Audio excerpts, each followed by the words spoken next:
Hello, my name is Zhonglen Wang. I was a professor at Georgia Tech and now a director of Beijing Institute of Nano-Energy and Nanosystems. I'll give a presentation today on the theory and experimental verification of Maxwell equations for mechano-driven medium system. As all you know, that Maxwell equation is the cornerstone for modern physics. Regarding any equations, it must come from physics law. So integrate forms are the roots of the physics laws. And differential equations are the most flexible, easy to use format for the equations. And these two formats, people believe they are equivalent. But in fact, if you look at just the third equation, this is the Faraday's law for electromagnetism. It means the reducing rate of magnetic flux is the electromotive force.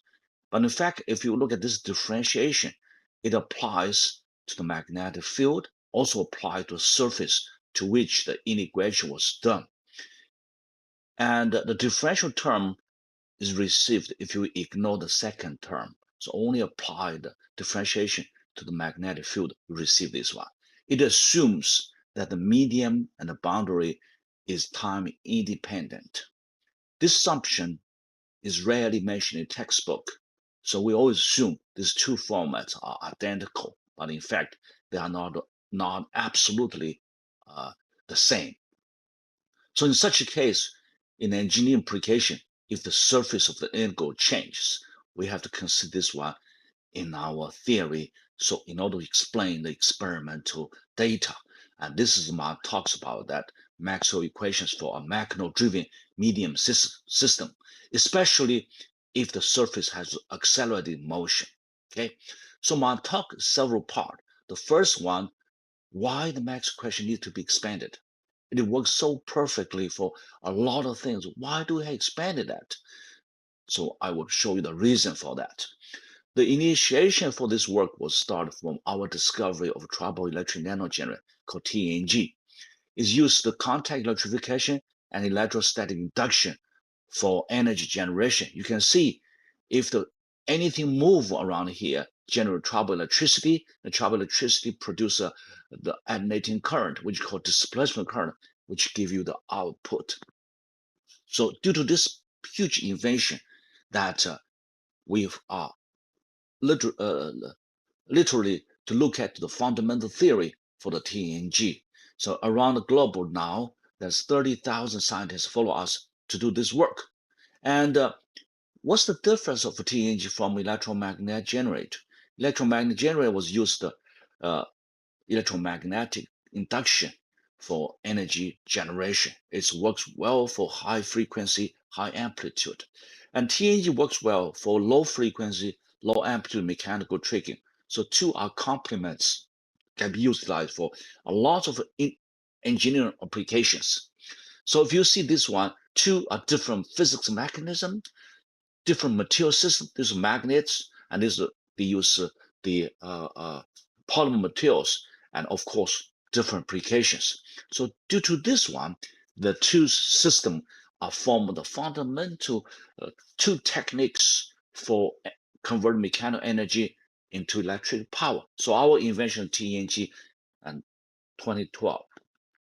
And the application of TNG is vast, from wearable electronics to ocean technology, for biomedical healthcare to security, from the fiber textile engineering to infrastructure monitoring, to fundamental chemistry to physics, all this associated with the invention of the TNG. So my task today is mainly try to establish the theory for TNG so that you understand why we have the Maxwell equations here. Well, if you work on a traditional energy technology, use Faraday's electromagnetic induction here, and utilize this one, you can quantify the output power. So use a coil, cut the magnetic flux, you'll be able to do that. So this is what you try to do. Okay, so this is the electromotive force that we care about. All the power go through the wires. And then there are two different type of current. One is the conduction current that go through the wires, but the other one is called the space, called displacement current, was first introduced by Maxwell in order to unify the theory for electricity and magnetism. It relates to the change, the electric field change, rating, and also medium polarization change. So if you have a change, you're going to have the displacement current, which happens in our case. In our TNG, we utilize the two medium slightly relate moving another one. So in the vicinity of the medium, you have the polarization changing, you have the charge distribution changing. So that this time-dependent boundary, time-dependent changing rate is the driving force of the TNG, and is also the source of forming the displacement current. This simple change in boundary conditions as the medium moves are not included in the original Maxwell equation here. So that's caused us to reconsider Maxwell equations in order to include this into the equation as we expect at the first place. So this is the engineering drive for us to rethink about Maxwell equations, so be able to formulate into a systematic manner. Okay, back to 100 years ago, when scientists unify electricity and magnetism, and they introduced the so displaced vector, which have an external electric field and medium polarization. It's basically if you have a medium like this, if you have external field, the medium will polarize in response to the field, so that you have a total displacement current here. Okay, so displacement vector is due to the field produce polarization. However, if you have two medium, one is negative charge, one is positive charge. Let's say, regardless where the charge come from, trouble electricity or any other format. If one medium moving back and forth related to the other medium, you must have a term which we added in a few years ago. So this is called a motion produced polarization. Beside the field produced polarization, you have a motion produced polarization, which is related to the relative positions of the two medium. We introduced this one.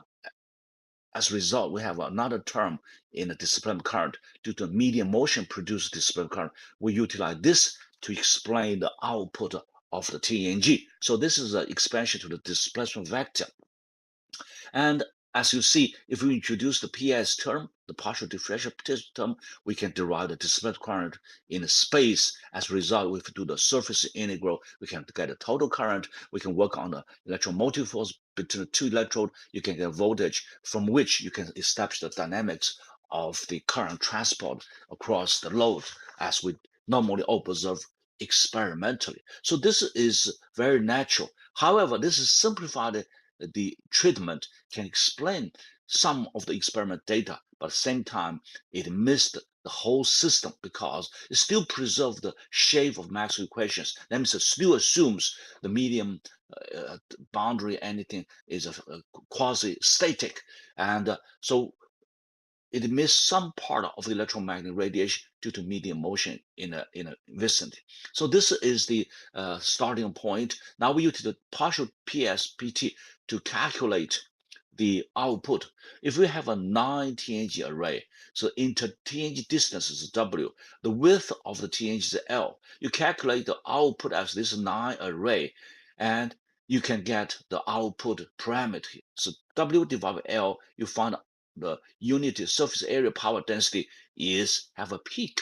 The reason is that if the surface area of each TNG is too large, the changing rate of the total charge is small. You're unable to get high output.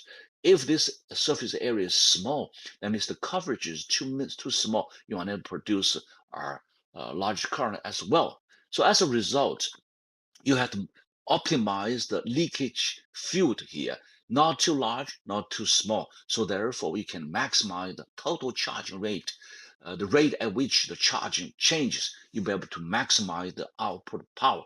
Experimentally, we do see this kind of optimization here. You can see a peak here. That means what? Use this theory, we can qualitatively guide us experimentally to optimize the design. But still, you see the fitting between the experiment and theory is not that perfect. So it means there's some part are missing. That's guide me to think about anything missing. We should look into that. So in such a case, we should look at this one and calculate more about the theory, so see anything moving. So we go back to the root at which the Maxwell equation were derived. As you see, the people originally produced electromagnetic wave radiation. They use a capacitor idea. If you have a capacitor, then the electric field inside between the two electrodes is like this. There's a little open edge here, so kind of leakage field. If you slowly open the one side, and this field is slowly being leaked out. If you put the two parallel, there's a large overlap. If you have an oscillating current between two electrodes, electromagnetic wave being generated in space. That's we see the signal transmission in a far field as antenna. You can receive the signal here. But near the field, this antenna can move back and forth, can close, can open, and this changing boundary conditions can have effect on the near field distribution. So that's we engineer and we meet this one. And if you work on the power industry, if you simulate the electromagnetic field distribution nearby the power plant, you cannot get a very good fit because it's too complicated in a geometry. Secondly, it's because the theory does not cover that motion medium as we expected in the first place.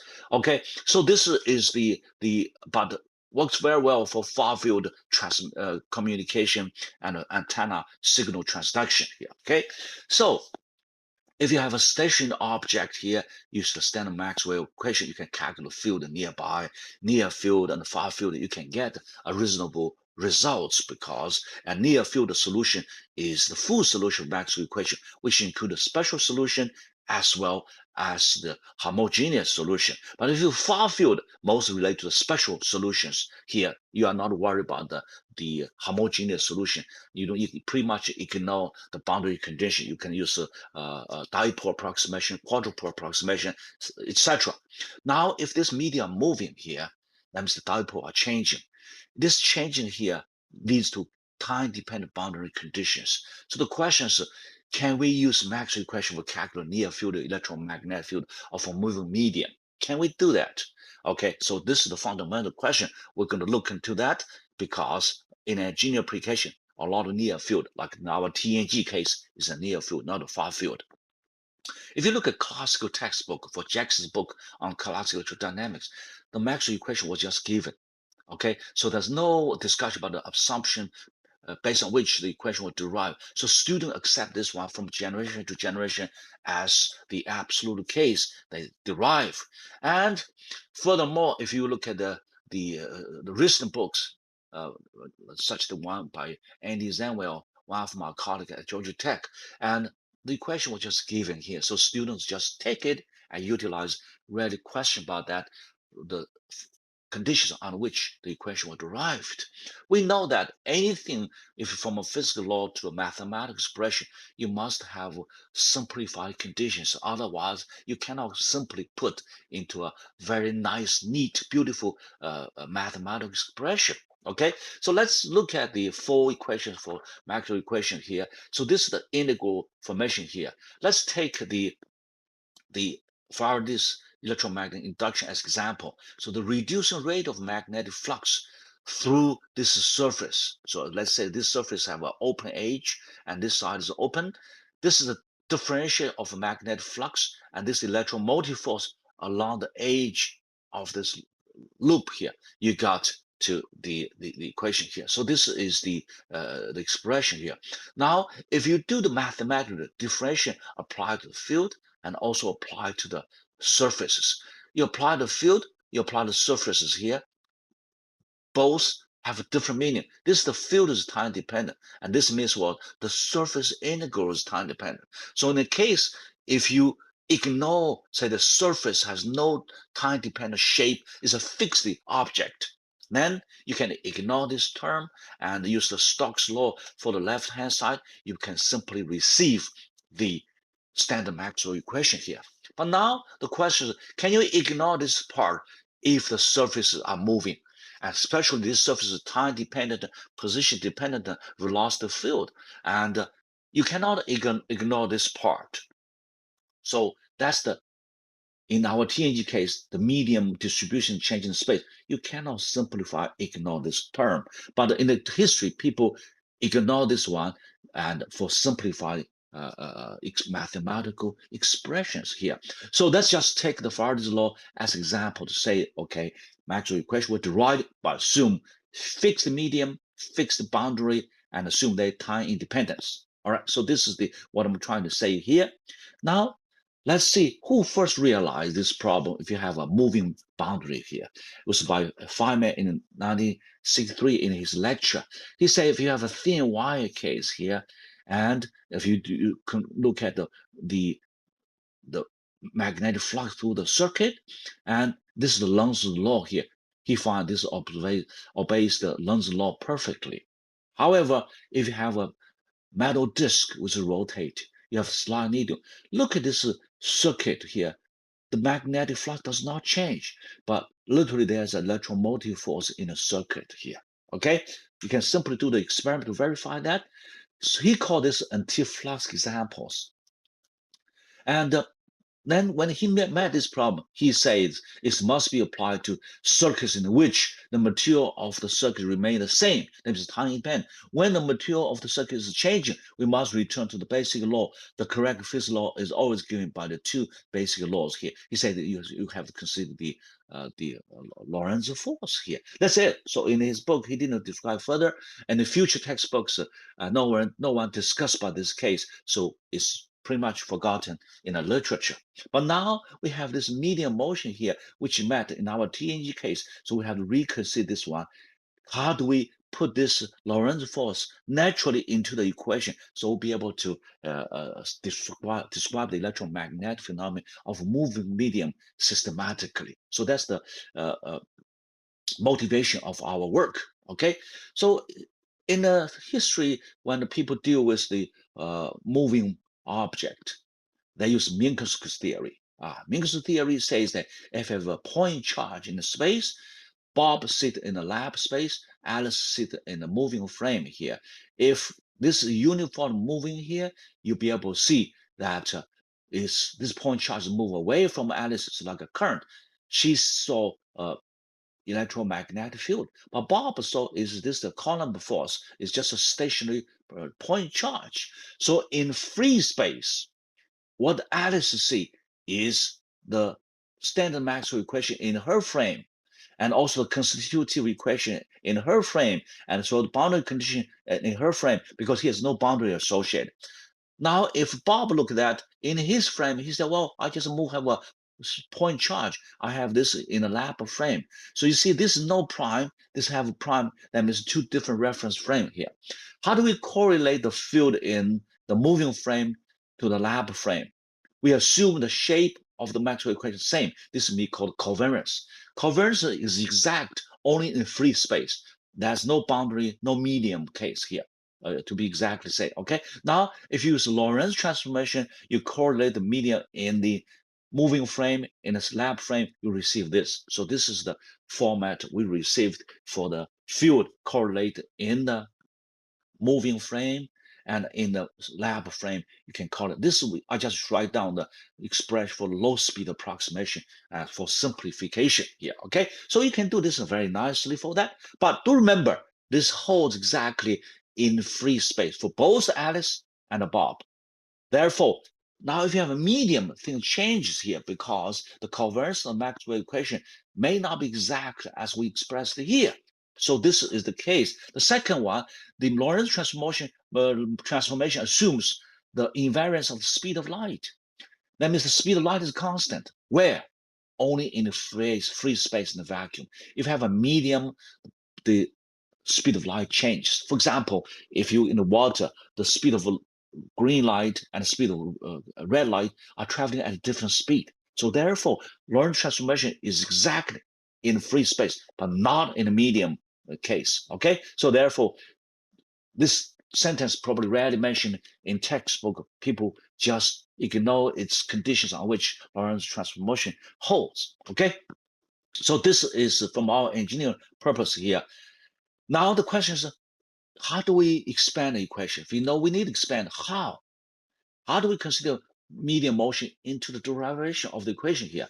So we start from the Jackson's book and his section, chapter 5 here. He described if you have a circuit moving at a velocity, then if you look at the sit on a circuit, the electromotive force is the local electric field here, because if you sit on a circuit, even this circuit is moving, you see relative no Lorentz force. So therefore, you got E prime dot dl is the electromotive force. E prime is the local electric field in a moving frame here. Okay, so this is the starting point. Derive the electromagnetism for a moving object. It can be acceleration. Not a moving acceleration does not mean always uniform motion. It can be acceleration. So that's engineering purpose in typical. Minko's theory holds exactly in the uniform moving frame, that means inertial frame. But in engineering, you have accelerated motions such as rotation. So if you look at this one, it says, if you look at the local field here, you say, well, if we have a object which are moving, a point charge moving inside the surface here, we have the total moving velocity of the point charge. This v here is the moving velocity of this surface. Okay, the surface can be time dependent. That means the surface on which we integrate on the magnetic flux. The second term is the motion velocity of called relative motion of the point charge inside the surface. Okay, on the surface, it may, if you have a finite side of the surface, the point charge may not move along the exact edge of this loop. It can move differently on the surface here. So if you do this velocity here, all right, do velocity here, and you have E prime dot L, so this electromotive force to the reduced rate of magnetic flux here. If you do the rate, the partial differential of magnetic field here, you get this.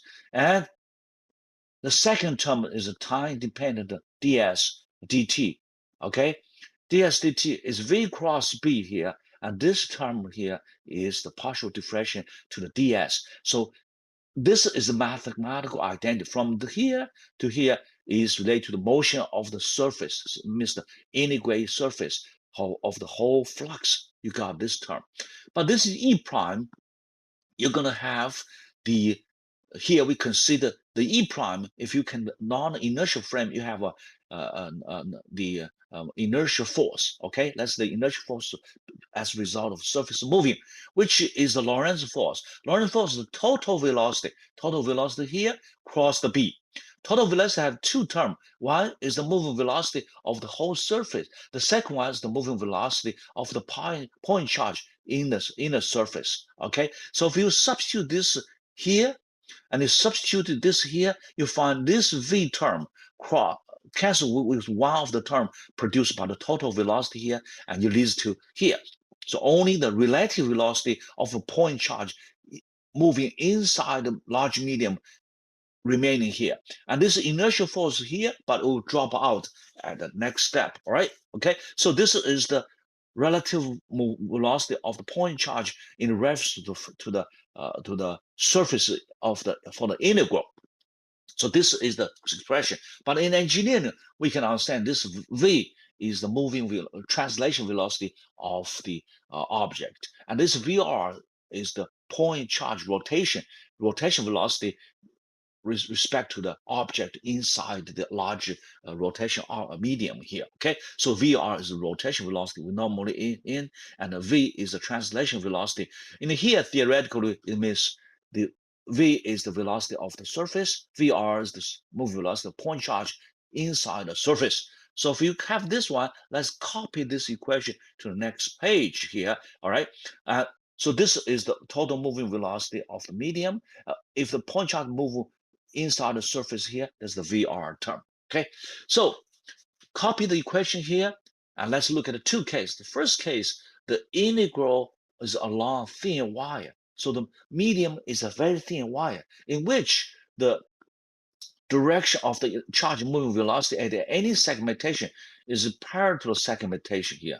It's parallel to segmentation VR cross B and DL. Okay, VR cross B, DL. And this is the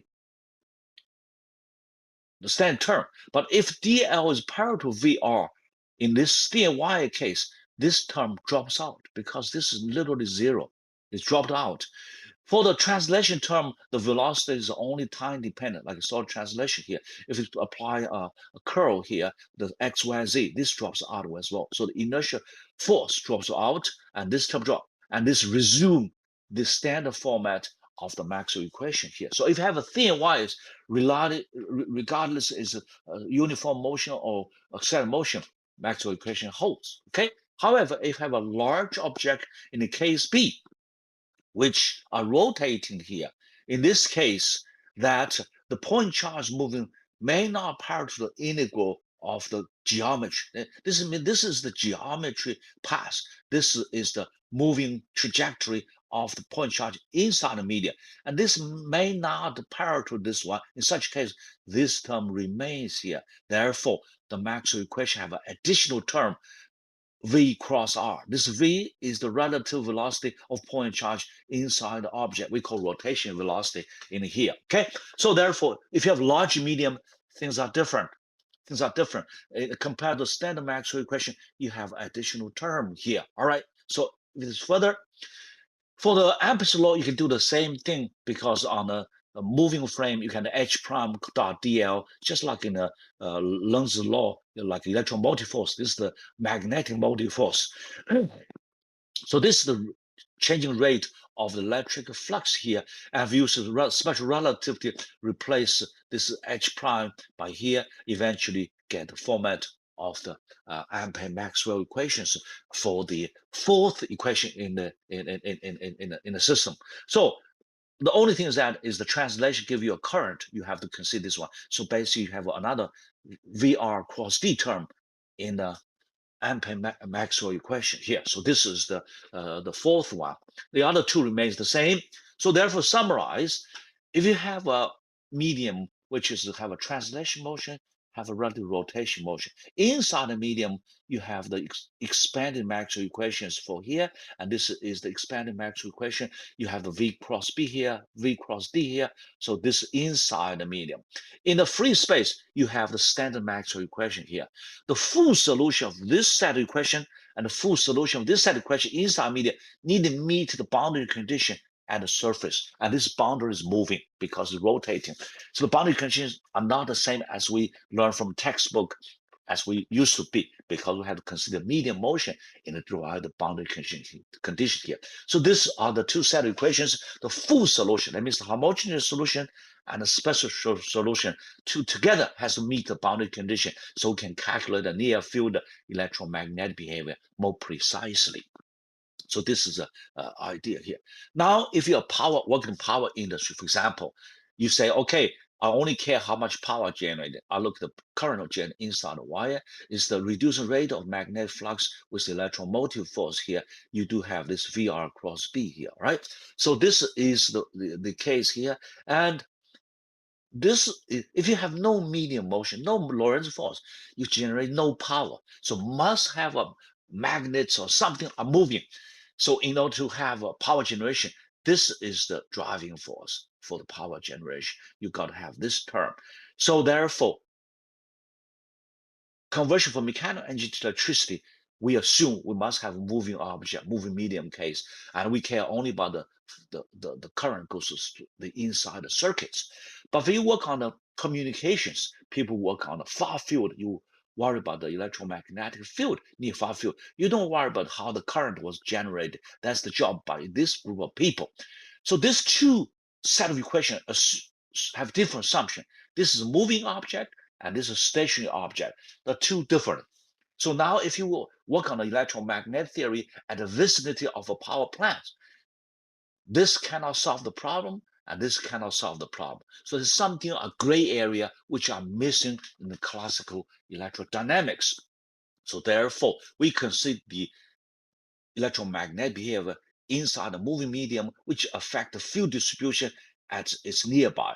So those terms, we expand the Maxwell equation for a magneto-driven system is here, VR cross B, VR cross D. That's our derivation here. So therefore, when we introduce this one, we systematically unify the two set of theories, unify two set of assumptions. So this can be worked across the board. That means from moving medium inside to outside free space to far field in the for the communication purposes. So this is unify the theory in such a case. All right. If you compare the Maxwell equation for a mechano-driven medium system here, you're going to see the difference from the standard Maxwell equation. First one is this works for inertial frame, and classically use this one for the non-inertial frame. You got to consider special relativity. That's just use a way to treat electromagnetic behavior. Here we have three field coupling: electric field, magnetic field, and mechanical field. But here is only two field: electric field and magnetic field. There's two fields coupling, and this is a three field coupling. All right. Second one is this include the expanded Maxwell equations include Feynman's anti-flux samples, but the standard Maxwell equation does not. And this can work for multiple moving objects. This is only for one moving object, okay, which is not critical. The whole field, the theory includes the whole field electrodynamics. That's near field and the far field. But this only works perfectly for the far field and near field as well, but only include partial contribution in the near field because it ignore the motion of the medium. So it's not systematically include the medium motion in the system. So this is the difference between the two. Okay, now what about boundary condition? As I said, you cannot use a boundary condition as a learned textbook. The reason is from here. If you have a disk is rotating, if you do the magnetic flux, you integrate along the path. This is the path. This is the path. This is the path. This is the path. You say, well, this is the path, right? However, the point charge moves along different trajectory. Is moved from here to here to here to here. When it move here towards the O, because disk rotating, the trajectory of the point charge is this. So there's a little segmentation here. So therefore, the point charge movement trajectory is different from the geometrical integrate path. So therefore, there's a difference. You got to consider the medium motion in the boundary conditions. But if you sit on the disk, the boundary condition, if you sit on disk here, that means the medium is relative and stationary respect to you. So in such case, in a moving boundary, moving frame, the constitutive relation holds, and the boundary condition holds it. But here is n prime, d prime, which represent the relative quantity in the moving frame. Now, if you apply, let's say, if Lorentz force, Lorentz transformation holds for the such an accelerated moving medium case, let's assume that case, you can derive the constitutive equation for the displacement vector and electric magnetic field and the magnetic field and with the other field as well. You can derive the boundary condition from here. This just use coordinate transformation, and this paper has been archived in the literature. You can do the reference here. But there is a additional factor, alpha factor. You can see both the permittivity for vacuum and permittivity for medium appears. This factor is a result of use the Lorentz transformation for vacuum case, for free space case, for the medium. So it's produced by the theory. The theory works great for free space, but now we apply that for medium case, we have the additional factor. Whether this additional factor is the case or not remains to be discussed by theory of physics. If you have a medium, have a boundary, what is the Lorentz transformation? You got to work on this one as you start from here. So I raised the question here, but let's say, assume that's correct. We can use the Lorentz transformation for free space for medium case, but we do have this factor here. So therefore, this is the boundary conditions and constitutive equations. So we use these two. We can solve the mechano-driven Maxwell equation for a mechano-driven medium system case systematically. So this is the boundary condition here. And now let's assume a simple case. Let's assume if you have a medium which you have a refraction index, the permittivity is so large compared to free space case, you basically literally drop this epsilon case. So alpha, the alpha is here. If this is much larger than this alpha is literally to 1, and in this case, the equation can be simplified to the format is same as Maxwell equations here, but only things here, you have an effective medium, so electric field and magnetic field have effective field here. That means what? Inside a magnetic field, the medium motion due to mechanical motion, accelerated motion can produce a small correction to the electric field.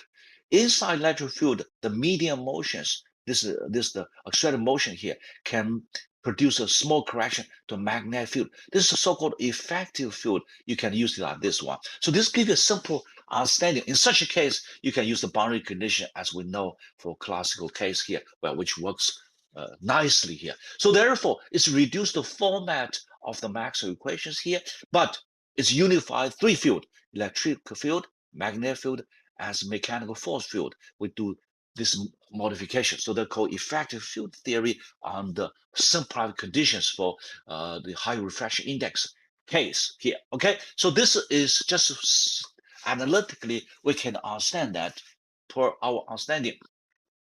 So now you can see if you see the effective field for electricity, in a field for medium, you can work on conservation of energy, the radiation produced by electromagnetic wave. The whole thing holds nicely. Even you can choose four vectors for the tensor theory of electromagnetism. In this case, everything has been published in this paper. You can take a reference for that. All right. So to simplify the case, I use a cartoon to summarize. So if you're in a lab frame with a stationary, and if you have a moving frame here, if the object is stationary, the standard Maxwell equations the hold.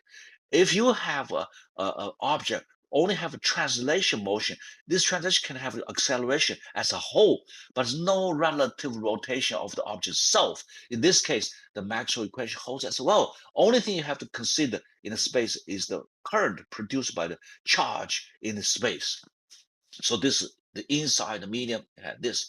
But if you have an object not only have translation motion but also have rotation motion here, you have the field that due to the correction of the rotation part, which is the Maxwell equation for a mechano-driven medium system, which holds in this case. So you can look this simple chart. You can look at which equation should I use for my case. But you can derive the expression for constitutive equations. Also can have the boundary condition here. This constitutive equation here give you the relation between D and E and H, B and H and E, etc. The boundary condition can be as simplified as here, right? Therefore, things work nicely and simple here.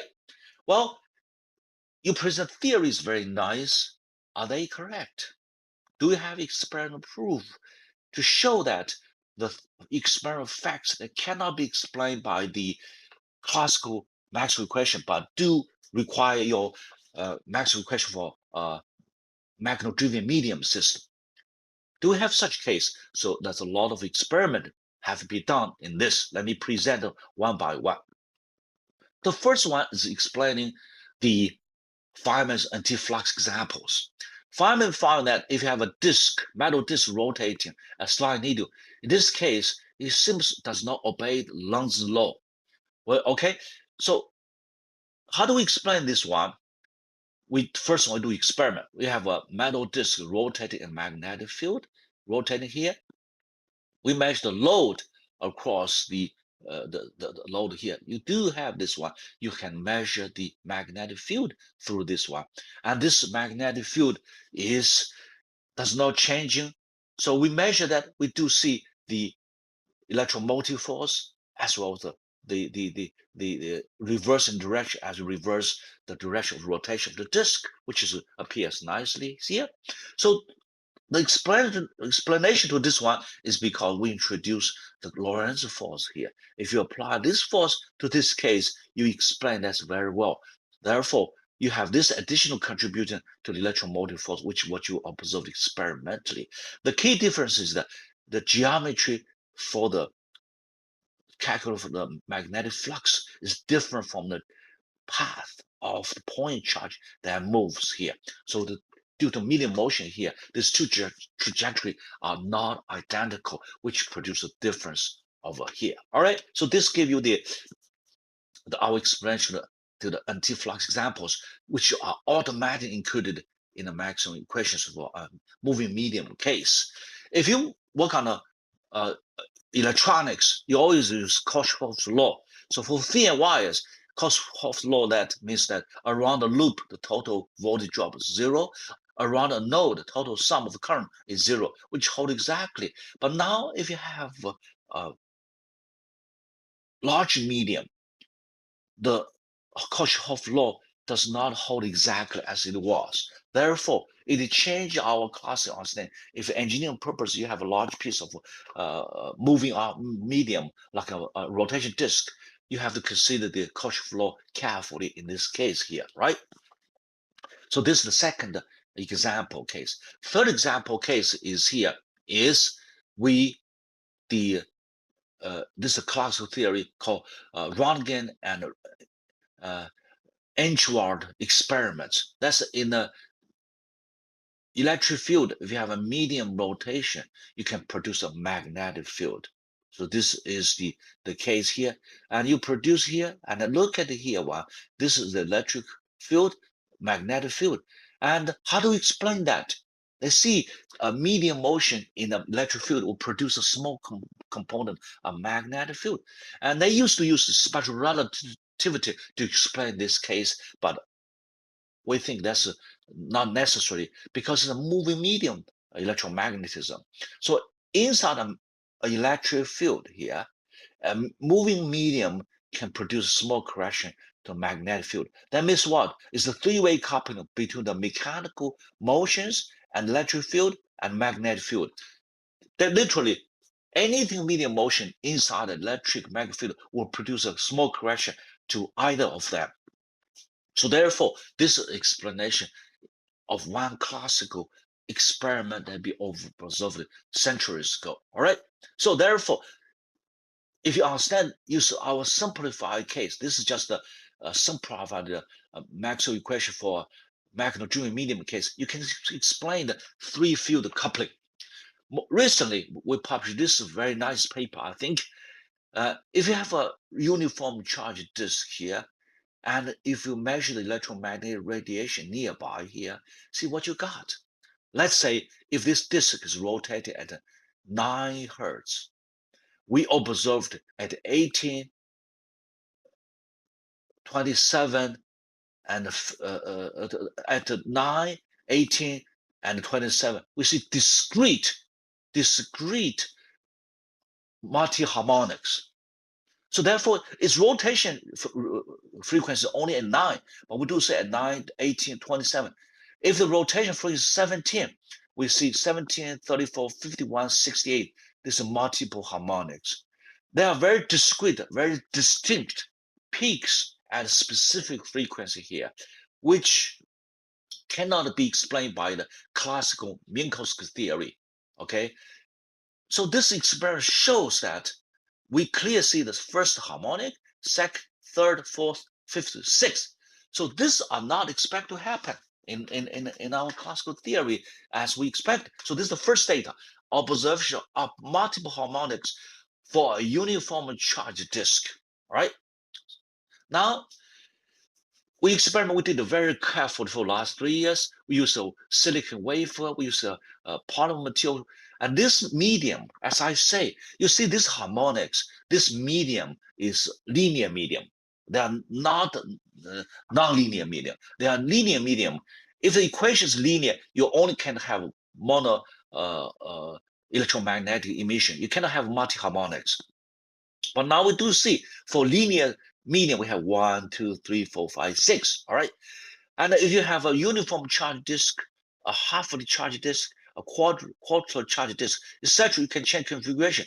You do see this multiple harmonics emission at 1, 2, 3, 4, 5 harmonic, even 6 harmonics here. So that means what? You have a uniform charge disk, you have multiple harmonics, and even the high orders may not be as too low compared to the first order, maybe difference by a factor of 10. So this is logarithm. You see that it's plotted logarithm by a factor of 10 or even larger. So That means what? We do see multi-harmonics which are stand beyond the noise level.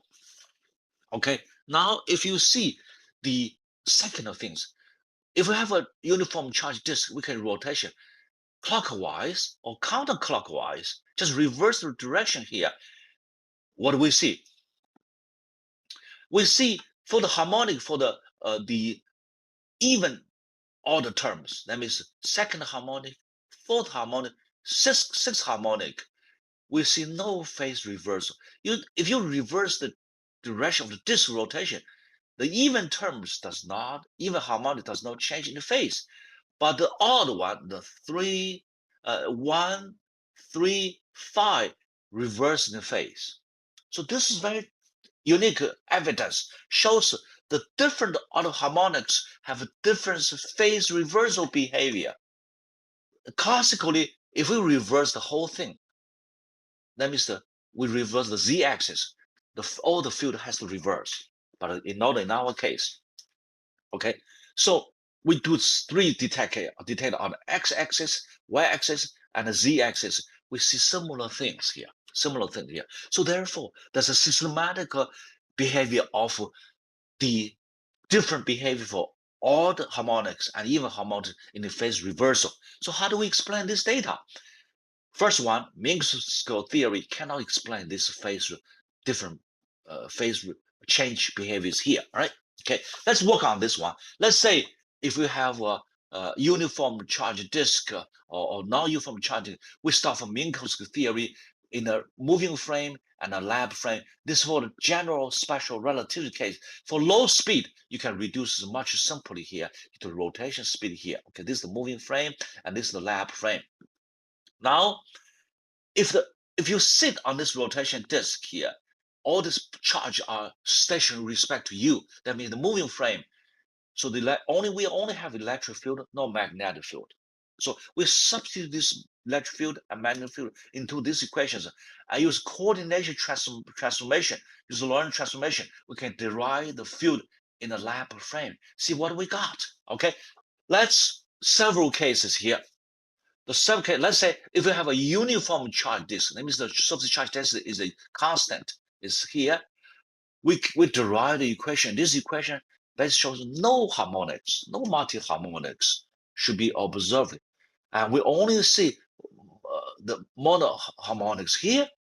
Well, but this is in contrast to experimental observation for uniform charge disk. We saw multiple harmonics, but the theory says no, you should not see that, according to Minkowski's theory. All right. Now, if consider, let's say some people say, well, you have a non-uniform charge distribution on the surface. Let's put a point charge here. We can work on the theory, find if for a detector, work on the x-axis here. You see, this is have a dependence term here, but this term may have high order harmonic. But if you reverse the direction of rotation of W here, the whole thing reverses. That means for all the term, even term, you should reverse phase. So you cannot explain the data we observed for both the multi-harmonics as well the phase change behaviors for different order harmonics. If you have a detector located on z-axis here, basically you have no multi-harmonics according to the Minkowski theory, but experimental shows we do. So both facts, the theory cannot systematically explain experimental observation. So what's wrong here? How do we use our theory to explain that? And classically, let's say if you have a point charge on the surface here, this is a rotation disk. They treat it like just a current. You use this one to solve the Maxwell equation in space. You get the electromagnetic radiation. That's what it is. So just use the rotation current to replace the medium case. This is way too simplified. According to our theory, it shows beside this rotation current, you have other terms here.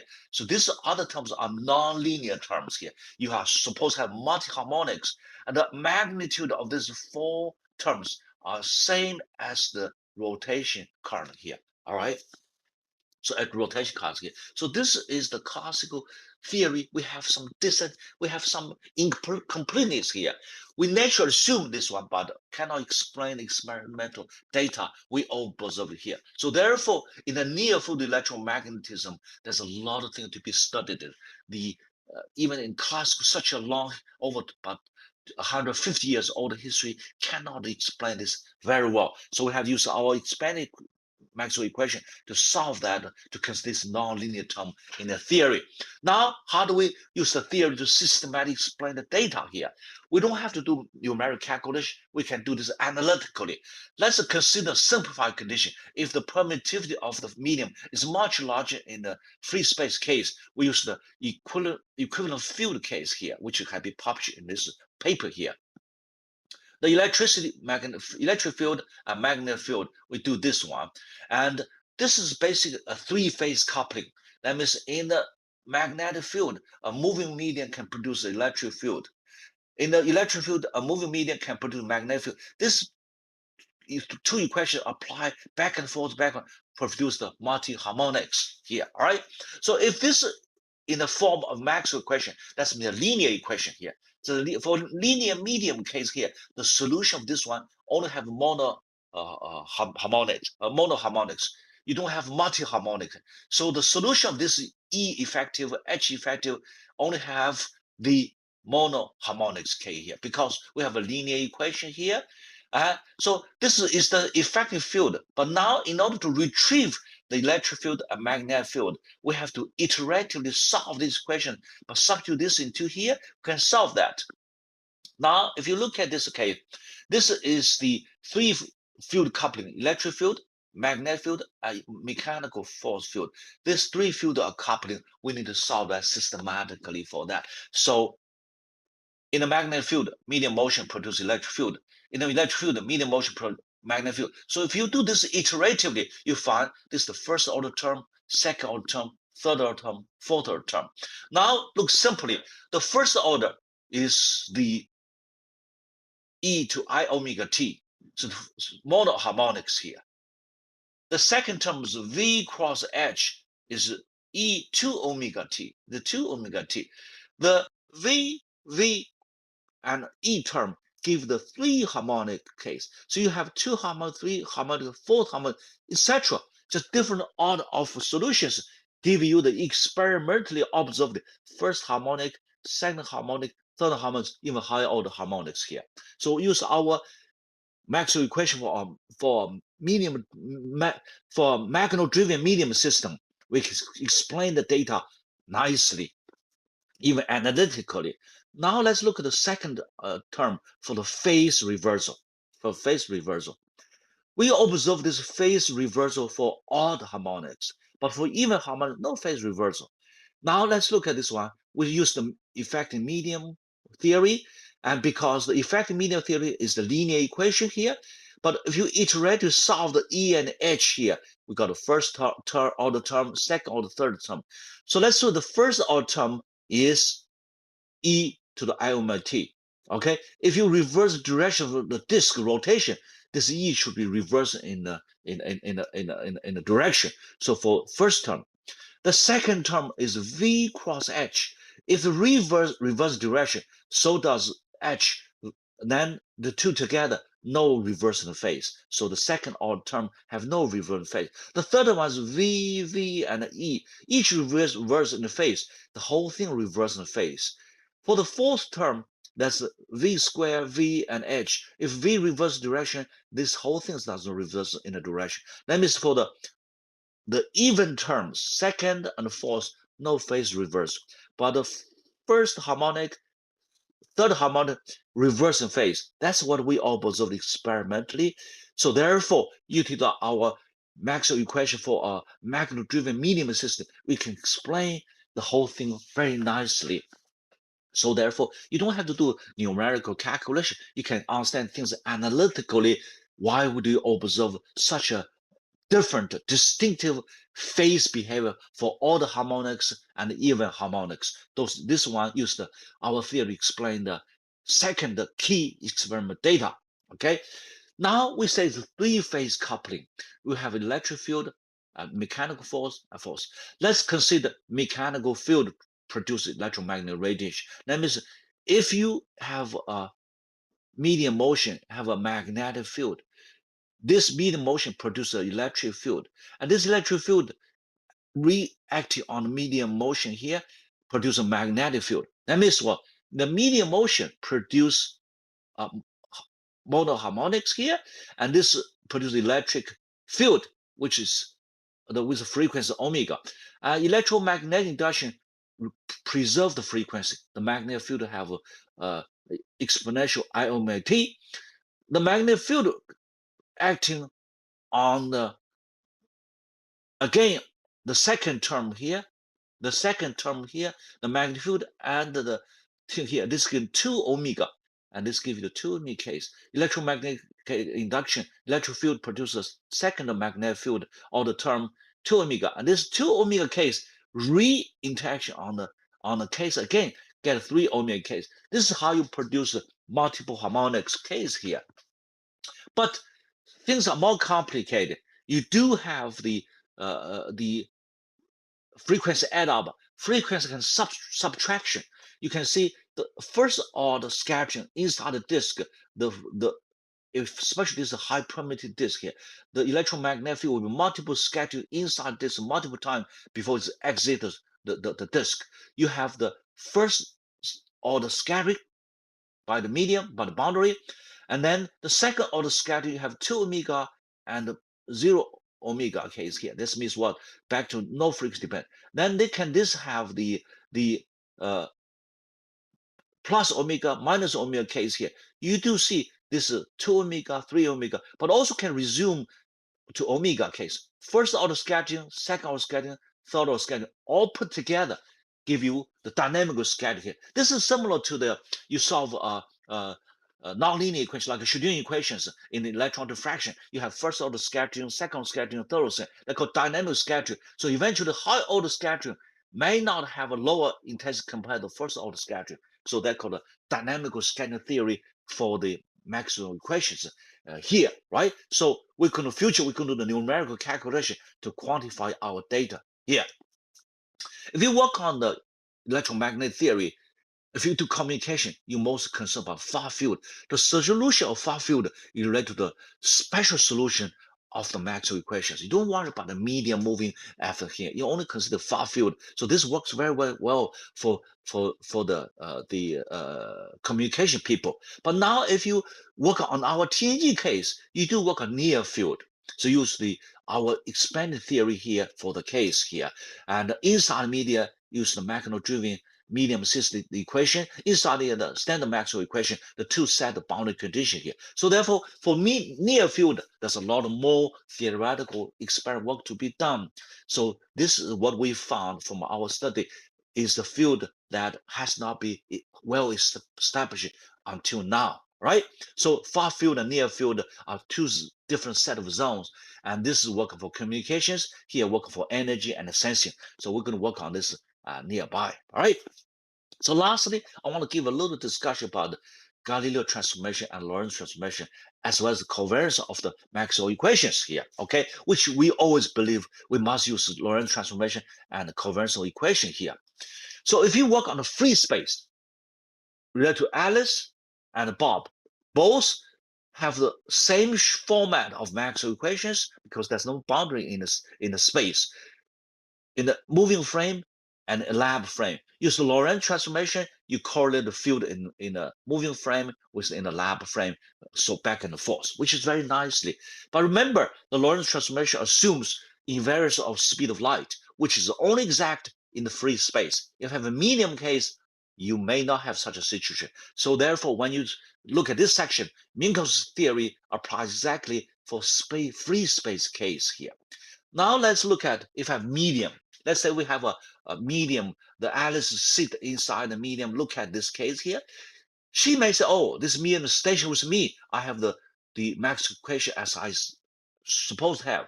And let's say Bob will say, well, can I use the standard Maxwell equations? In fact, he cannot because this thing's whole medium is moved to the right-hand side. We put it on a high-speed train like that. Let's say the class theory works. Bob said we have used the Lorentz transform for free space case, so the speed of light for free space. Alice said, no, I work the medium. We use the speed of light for the medium case. So both set of different Lorentz transformation use different speed of light. In such a case, at the boundary, space and time are discontinuous. So this must have a problem. So then that means if you have a boundary and a discontinuity of medium in space, you got to consider Lorentz transformation. And so far, there's no answer to this case. So I leave this to theoretical physics. They consider if you have a medium boundary, how do you derive a general Lorentz transformation for this case? I think this is an unsolved question here. All right. In fact, Bob should use the Maxwell equation for magnet-driven medium case, which we derived for his case. He can solve his problem very naturally here. So therefore, when you use the Lorentz transformation, be careful. It's only work exactly in the free space. In the medium case, you got to be careful. Well, Gaussian transformation, some people say, well, you use Lorentz transformation, even the moving speed is very low. Back in 1965, and this said the European authors published a nice paper say, if the moving velocity is much less speed of light, and also in the space that electromagnetic phenomenon occurs compared to the distance traveled by light is much smaller. That means the space in which we consider electromagnetic behavior is much less the speed of light transmitted during the events of the electromagnetic phenomena. We can nicely utilize the Lorentz transformation. Both condition holds very much accurately on the engineering problem we consider on the Earth. So therefore, we can use this very nicely, and for our purpose here, we don't have to be considered the Lorentz transformation. So much simplify the mathematics. So this has been working for many years by European scientists. So they even back than 13 years they wrote a paper, 40 years of Galileo electromagnetic. So this theory had been around more than 60 years. They can solve many problems we consider with engineering electrodynamics. You don't have to consider special relativity. All right. So this paper is very nicely, which help us to understand the whole phenomenon here. All right. All right. Okay. Now, if you work on the free space vacuum case, use Lorentz transformation nicely can correlate in the moving frame and lab frame the electricity and magnetic behaviors. Does this work very nicely again in free space? That means what special relativity works very nicely, absolutely in the free space. However, if you work on engineering, you have a medium, have a boundary, have a finite size, have different permittivity. This transformation give you problem.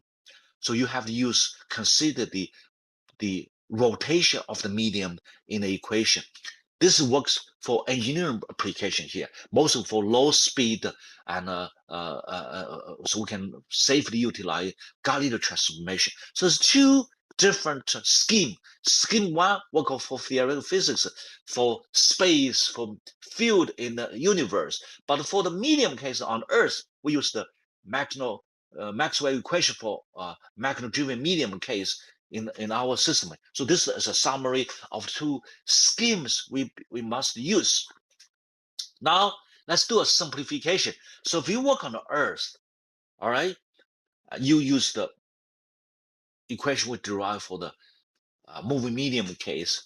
All right, if you look at the space, because the size of the Earth of this any planet compared to interstar distance, you can completely ignore that. That means compare the scale with the space we need in the universe. You can completely ignore the medium shape. You can ignore the size of a star. You can safely use the Maxwell equation. So there's no basically conflict of the equation we derive for medium case with the free space case. There's no conflict. You can use it nicely for both cases, and the both theory are consistent and uniformly solve the electromagnetic phenomena in a confined space with medium, or in a universe you have such a vast space case here. So therefore, there's no disagreement or no conflict with the classical field theory case. Both theory are entirely consistent case here. So it depends what you're looking for. If you're looking for the field theory in the universe, well, use the classical theory, no question. If you work on our TNG, our engineering problem, use the theory we derived, no conflict with the classical theory one way or the other. So I summarize this cartoon again. If you work on the station medium, use classical electromagnetic theory. If the medium have a solid translation but no rotation, use the classical theory here. The only thing you need to consider electric field here. But if you have a rotation, such as rotation disk, you must consider the additional term produced by medium rotation. This is called accelerated motion here. But for the electric field, for the magnetic field, so inside the medium, use the Maxwell equation for a mechano-driven medium system. In the free space, you use Maxwell equation, both of which satisfy the boundary condition as defined here. So therefore, you can utilize this for the boundary condition we derived for the system case here. So this is simple cartoon, summarize the whole case systematically in a simple picture here. So therefore, the traditional people use coordinate transformation. I think that's the way they utilize a system to make up the shortcoming of Maxwell equations for solving engineering problem for that. Basically, they work in some cases, but in a lot of cases, they do not work, especially missing the mechanical force, especially for the accelerated motion here, which is the three-field coupling, electricity and magnetism and mechanical force. If the motion is uniform, you can safely utilize special relativity, no question about that, right? So this is, you have to be very clearly what we are talking about here, what the classical theory is talking about here. So we have published all these things in the papers. This first paper is a systematic review by the Maxwell equation for a magneto-driven medium system case here, and the general solution for the of the theory has given in this paper, and also the effective field approach has been systematically summarized in this paper. Recently, I utilized the coordination transformation to derive the constitutive relationship as the boundary conditions, which has been archived here. You can take it as a references. And lastly, we published the experimental theory for verify the unable to explain use the Minkowski theory for our case. And this paper just have been published and explain very well why do we have used these mechano equations for a moving medium case. The Minkowski theory cannot explain the experimental observation for the rotation disk at the near field. So therefore, there is something the Maxwell equation have not been covered. So in the near field, the accelerated motion near field case, we have to consider Maxwell equation for a mechano-driven medium system case. There's a few videos already appears in online, some in the Chinese, some in the English here, and which help us to understand the theory properly as well experimental verification. We're going to do more work in the near future for this. So therefore, in the conclusion, if you work in a free space, use the standard Maxwell equation.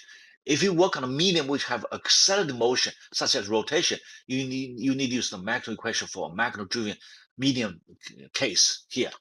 That's the equation we derived. If the total solution of the two sets of equation meet at the boundary condition, you have the full solution in space. Okay, so that means the total solution, homogeneous solution plus the special solution, the total have to satisfy boundary condition here. For electromagnetism of macroscopic object on engineering, you need to consider the rotation of the medium. We use Maxwell equation for a magneto-driven medium case. If you on the macroscope polarization for the case in the TNG case, you just use the additional term here. You can simplify calculate power output for this case. You don't have to solve the complicated Maxwell equation for moving medium case here because the mathematical is very much involved. Lorentz transformation is perfect for free space, but for medium case, you got to be careful. You got to be careful here. So the covariance of Maxwell equation is exactly a free space, but if you have a medium case, moving medium case, you got to be very careful for that.